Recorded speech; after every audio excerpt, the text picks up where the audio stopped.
শীতকালীন ফুল চাষে চাষিদের আগ্রহ বাড়াতে সহযোগিতার হাত বাড়িয়ে দিল উদ্যান পালন দপ্তর। মূলত গাঁদা ফুল চাষ লাভজনক হওয়ায় এই চাষেই নানাভাবে সহযোগিতা করার পরিকল্পনা গ্রহণ করেছে উদ্যান পালন দপ্তর।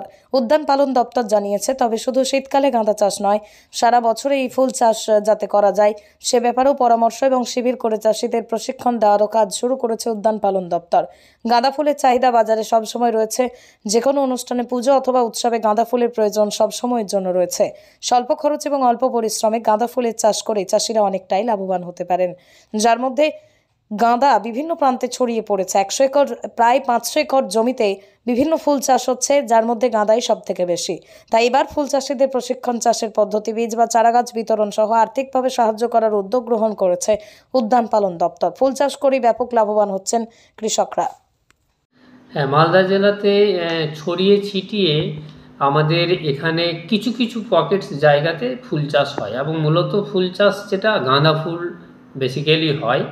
কিছু কিছু জায়গায় জবা ছড়িয়ে ছিটিয়ে, আর কেউ কেউ গ্ল্যাডিওলাস এই ফুলটি করে। তো আমরা এবছর সামনে যে ফিনান্সিয়াল ইয়ারটা 24-25 আসছে, তার যে অ্যানুয়াল অ্যাকশন প্ল্যান আমরা তৈরি করছি, সেই প্ল্যানে কিন্তু আমরা ওই সকল উৎসাহী চাষি বা তাদেরকে যদি আর্থিকভাবে একটু হেল্প করা যায়, তাহলে পরবর্তীকালে মালদা জেলায় ফুল চাষটা ধীরে ধীরে ধীরে বাড়বে। এবং দেখা যাচ্ছে যে ফুল কিন্তু একদম জন্ম থেকে মৃত্যু পর্যন্ত সবসময় লাগে। পুজো পার্বণে তো লাগেই, মানে একটা বাচ্চার যদি জন্মদিন পালন করা হয় সেখানেও ফুল চাষ লাগে, মৃত্যু যখন হয় তখনও ফুল লাগে।